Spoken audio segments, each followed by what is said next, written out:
Hello learner, welcome to classmate Adda. इस video में आज हम लोग क्लास 10 का अध्याय 1 जो कि जियोग्राफी का है, जिसका नाम है संसाधन एवं विकास। तो इस अध्याय से जितने भी ऑब्जेक्टिव टाइप के क्वेश्चन बन सकते थे, मैंने उन सभी ऑब्जेक्टिव टाइप के क्वेश्चन को इसमें बनाया है। साथ ही साथ एग्जाम में आने वाले जितने भी प्रश्न हैं, उन सभी प्रश्नों को भी मैंने इसमें ऐड किया है। ठीक है, तो चलिए हम लोग क्वेश्चन नंबर 1 के साथ स्टार्ट करते हैं इसको। क्वेश्चन नंबर 1, जिसमें हम लोगों से पूछा जा रहा है कि उत्पत्ति के आधार पर संसाधन को कितने भागों में बांटा गया है। तो उत्पत्ति के आधार पर संसाधनों को 2 भागों में बांटा गया है। ठीक है, क्वेश्चन नंबर 2 पर बात करें तो क्वेश्चन नंबर 2 हम लोगों से पूछा जा रहा है कि उत्पत्ति के आधार पर 2 प्रकार का संसाधन कौन कौन सा है। तो उत्पत्ति के आधार पर 2 प्रकार का संसाधन जैव संसाधन और अजैव संसाधन है। ठीक है, जैव संसाधन और अजैव संसाधन। आगे यदि बात करें क्वेश्चन नंबर 3 पर, तो क्वेश्चन नंबर 3 हम लोगों से पूछा जा रहा है कि समाप्यता के आधार पर संसाधन को कितने भागों में बांटा गया है। तो समाप्यता के आधार पर संसाधन को 2 भागों में बांटा गया है। ठीक है, क्वेश्चन नंबर 4 पर यदि बात करें तो समाप्यता के आधार पर 2 प्रकार के संसाधन कौन कौन से हैं। तो पहला है नवीकरण योग्य संसाधन और दूसरा है अनवीकरण योग्य संसाधन। ठीक है, क्वेश्चन नंबर 5 पर यदि बात करें तो क्वेश्चन नंबर 5 हम लोगों से पूछा जा रहा है कि स्वामित्व के आधार पर संसाधन को कितने भागों में बांटा गया है। तो स्वामित्व के आधार पर संसाधन को 4 भागों में बांटा गया है। ठीक है, क्वेश्चन नंबर 6 पर यदि बात करें तो क्वेश्चन नंबर 6 हम लोगों से पूछा जा रहा है कि स्वामित्व के आधार पर संसाधन के 4 प्रकार कौन कौन सा है। तो स्वामित्व के आधार पर संसाधन के 4 प्रकार है व्यक्तिगत संसाधन, सामुदायिक संसाधन, राष्ट्रीय संसाधन और अंतरराष्ट्रीय संसाधन। ठीक है, क्वेश्चन नंबर 7 पर यदि बात करें, क्वेश्चन नंबर 7 हम लोगों से पूछा जा रहा है कि विकास के स्तर के आधार पर, ठीक है, यहाँ पर होगा, पर लिखा गया, खैर कोई दिक्कत नहीं है, तो आप लोग पर ही उसको पढ़िएगा। ठीक है ना, संसाधन के कितने प्रकार है। तो संसाधन के 4 प्रकार है। ठीक है, क्वेश्चन नंबर 8 पर यदि बात करें तो क्वेश्चन नंबर 8 हम लोगों से पूछा जा रहा है कि विकास के स्तर के आधार पर संसाधन के 4 प्रकार कौन कौन सा है। तो विकास के स्तर के आधार पर संसाधन के 4 प्रकार है संभावित संसाधन, विकसित संसाधन, भंडार और संचित कोष। ठीक है, यदि हम लोग क्वेश्चन नंबर 9 पर बात करें तो क्वेश्चन नंबर 9 हम लोगों से पूछा जा रहा है कि जैव संसाधन के 4 उदाहरण दे। तो जैव संसाधन के 4 उदाहरण है मनुष्य, वनस्पति, प्राणीजात और पशुधन। ठीक है, ऐसे और भी उदाहरण है, लेकिन 4 पूछा गया क्वेश्चन में, तो 4 ही हम लोगों ने इसका आंसर दिया है। ठीक है, क्वेश्चन नंबर 10 पर यदि बात करें तो क्वेश्चन नंबर 10 हम लोगों से पूछा जा रहा है कि अजैव संसाधन के 2 उदाहरण दे। तो अजैव संसाधन के 2 उदाहरण है चट्टाने और धातुएं। ठीक है, क्वेश्चन नंबर 11 पर यदि बात करें तो क्वेश्चन नंबर 11 हम लोगों से पूछा जा रहा है कि नवीकरण योग्य संसाधन के 3 उदाहरण दे। तो नवीकरण योग्य संसाधन के 3 उदाहरण है सौर ऊर्जा, पवन ऊर्जा और वन। ठीक है, आगे बात करें क्वेश्चन नंबर 12 पर, तो क्वेश्चन नंबर 12 कह रहा है कि अनवीकरणीय योग्य संसाधन के 3 उदाहरण दे। तो वह है पेट्रोल, कोयला, प्राकृतिक गैस। ठीक है, देखिए आप लोगों को ऐसे ही और भी बहुत सारे वीडियोस चाहिए, तो चैनल को सब्सक्राइब जरूर कीजिएगा, साथ ही साथ वीडियोस को शेयर भी कीजिएगा। ठीक है, ताकि मेरा भी मोटिवेशन लेवल बढ़ता रहे, और जैसे जैसे मेरा मोटिवेशन लेवल बढ़ता रहेगा, मैं इससे भी अच्छा कंटेंट आप लोगों को बनाकर देता रहूँगा। ठीक है, चलिए तो क्वेश्चन नंबर 13 पर बात करें तो क्वेश्चन नंबर 13 हम लोगों से पूछा जा रहा है व्यक्तिगत संसाधन के 3 उदाहरण दे। तो व्यक्तिगत संसाधन के 3 उदाहरण है बाग, चारागाह और तालाब। ठीक है, बाग, चारागाह और तालाब। क्वेश्चन नंबर 14 पर यदि बात करें तो क्वेश्चन नंबर 14 हम लोगों से पूछा जा रहा है 3 सामुदायिक स्वामित्व वाले संसाधन के उदाहरण दे। 3 सामुदायिक स्वामित्व वाले, तो है चारण भूमि, शमशान और खेल का मैदान। ठीक है, क्वेश्चन नंबर 15 पर यदि बात करें तो क्वेश्चन नंबर 15 हम लोगों से पूछा जा रहा है एक राष्ट्रीय संसाधन के उदाहरण दे। तो एक राष्ट्रीय संसाधन का उदाहरण, 3 राष्ट्रीय संसाधन पूछा गया है। तो 3 राष्ट्रीय संसाधन है सड़कें, नहरें और रेल लाइन। ठीक है, आगे यदि बात करें क्वेश्चन नंबर 16 पर, तो क्वेश्चन नंबर 16 हम लोगों से पूछा जा रहा है एक अंतरराष्ट्रीय संसाधन का उदाहरण दे। तो एक अंतरराष्ट्रीय संसाधन का उदाहरण है 20 समुद्री मील के परिक्षेत्र, मतलब 20 समुद्री मील के बाद वाला जितना भी एरिया है वो सभी आ जाएगा अंतरराष्ट्रीय संसाधन में। ठीक है, यदि आप लोगों को डिटेल में भी वीडियो चाहिए तो आप लोग उसको भी कमेंट कीजिएगा। ठीक है, मैं आप लोगों के लिए बना दूंगा। क्वेश्चन नंबर 17 पर यदि बात करें तो क्वेश्चन नंबर 17 हम लोगों से पूछा जा रहा है 2 संभावित संसाधन का उदाहरण दे।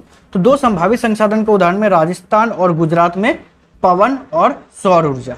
ठीक है, आगे यदि बात करें क्वेश्चन नंबर 18 पर, तो क्वेश्चन नंबर 18 हम लोगों से पूछा जाए 2 विकसित संसाधन का उदाहरण दे। तो जल और कोयला।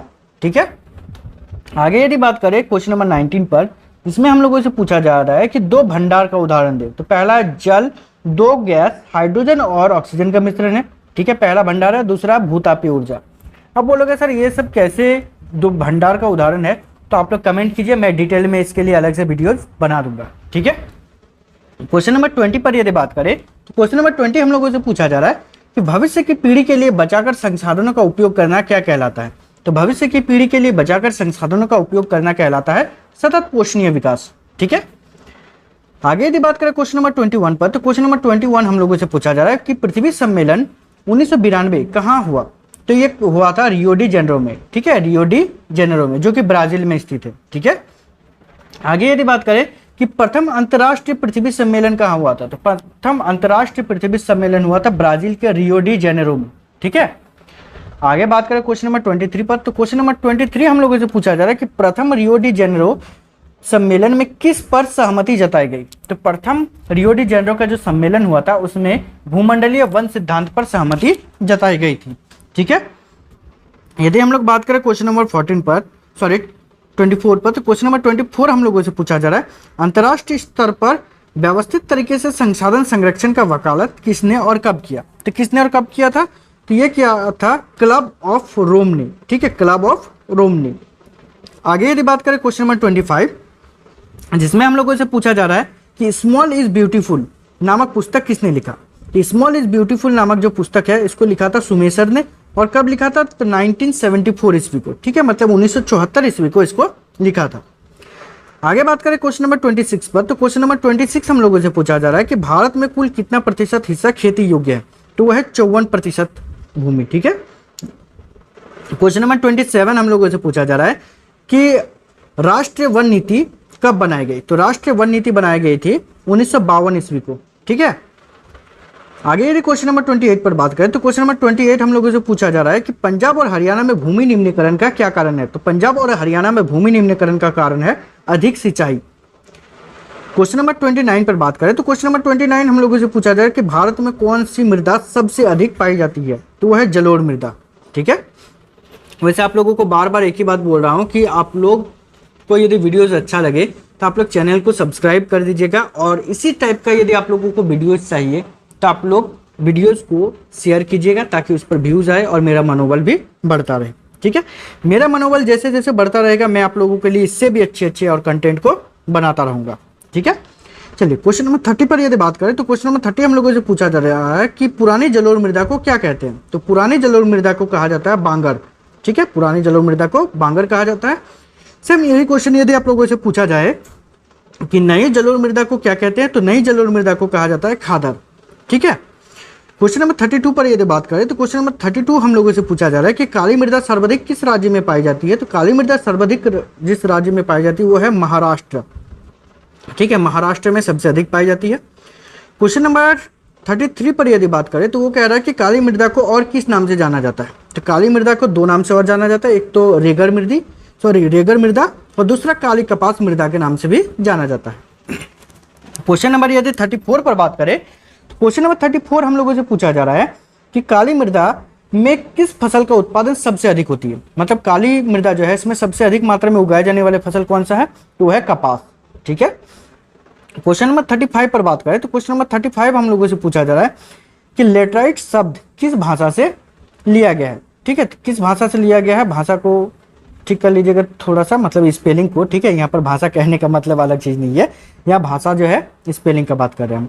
खैर, तो भाषा जो है ये ग्रीक भाषा के लेटर शब्द से लिया गया है। ठीक है, आगे यदि बात करें क्वेश्चन नंबर 36, क्वेश्चन नंबर 36 हम लोगों को बताया जा रहा है कि मरुस्थलीय मृदा सर्वाधिक कहाँ पाई जाती है। तो मरुस्थलीय मृदा सर्वाधिक पाई जाती है पश्चिमी राजस्थान में।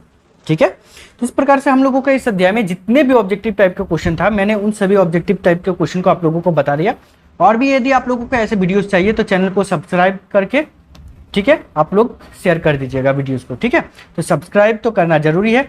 ठीक है, इसलिए आप लोग सब्सक्राइब करते रहिएगा।